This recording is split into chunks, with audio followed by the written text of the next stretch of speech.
Bonjour à toutes et à tous. En direct du Forum des métiers de l'immobilier et de la ville, je suis en compagnie de Maxime Forel, professeur associé à l'ENSMI, École nationale supérieure du management immobilier. Bonjour Maxime. Bonjour. Quelle est la spécificité de l'ENSMI ?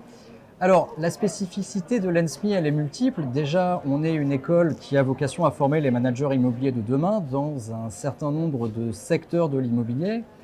On est surtout une école 100% en alternance. Ça veut dire que nos étudiants sont 4 jours par semaine au sein de leurs entreprises d'accueil et 1 jour par semaine à recueillir les savoirs théoriques qui sont dispensés par le corps professoral, toujours dans cette vocation de les amener vers ces métiers du management. En synthèse, aujourd'hui, on a une fusée avec 2 cœurs de réacteurs. Le premier est dédié au métier de la gestion locative, de l'asset management, de l'administration de biens, de syndic de copro. Et le deuxième cœur du réacteur est dédié spécifiquement à ce qu'on appelle schématiquement les bétonneux, c'est-à-dire ces grands promoteurs qui vont avoir besoin de développeurs fonciers, de monteurs d'opérations, de responsables de programmes ou autres.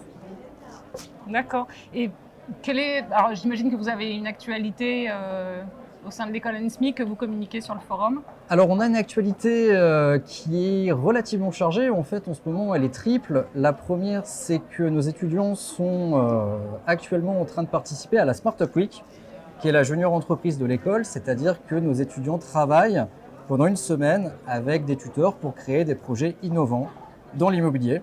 Donc je les accompagne à titre personnel sur la partie business plan.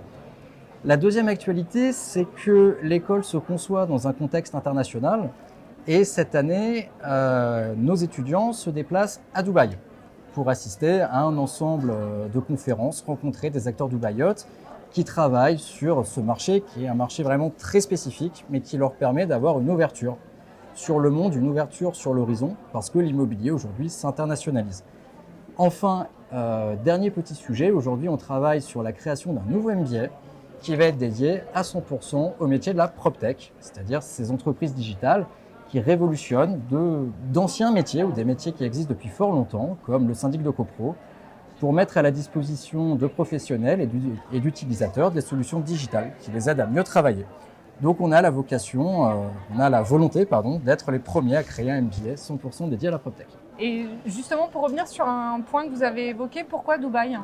Alors aujourd'hui, Dubaï, en matière d'immobilier, c'est un marché qui est très spécifique parce qu'il concentre cette vision internationalisée et mondiale des flux de capitaux. Aujourd'hui, vous avez énormément d'investisseurs étrangers qui vont développer des projets dubaïotes. Il y a de nouveaux modèles économiques qui sont en train de se mettre en place aussi sur le financement de ces projets. Donc on considérait que ce marché qui est d'une certaine façon atypique reflète assez bien ce que pourra être l'immobilier de demain projeté à l'international sur des villes comme Singapour, comme Taïwan et compagnie. D'accord. Merci Maxime pour cette Merci présentation. Héloïse. Merci à vous de nous avoir suivis et à bientôt.